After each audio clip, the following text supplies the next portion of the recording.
شمالی کوریا نے جاپان کے سمندر میں تازہ داغے ہیں بیلسٹک میزائل۔ امریکہ، جنوبی کوریا اور بھارت نے اس کارروائی کی ہے مذمت۔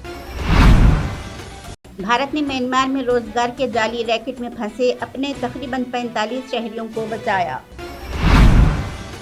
ٹی20 عالمی کپ 2022 کے لیے بھارتی ٹیم آج روانہ ہو گئی آسٹریلیا۔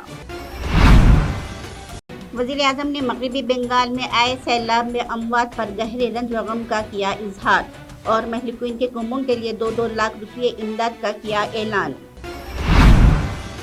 سونیا گاندھی آج کرناٹک کے مانڈیا ضلع کے نزدیک بھارت جوڑو یاترا میں ہوئی شامل۔ اتراکھنڈ میں برف کے تودے گرنے کے واقعے میں پھنس جانے والے 29 کوہ پیما کو بچانے کے لیے ماہرین کی ایک ٹیم ہو گئی ہے شامل۔ میدانتا ہسپتال نے ملائم سنگھ یادو کا تازہ جاری کیا ہیلتھ رپورٹ۔ ہسپتال کی جانب سے کہا گیا ہے کہ ان کی حالت سنگین ہے اور ابھی بھی ہیں لائف سیونگ ڈرگز پر۔ جموں و کشمیر کے شوپیاں ضلع میں حفاظتی دستوں کے ساتھ 2 الگ الگ جھڑپوں میں 4 دہشت گرد ہو گئے ہلاک۔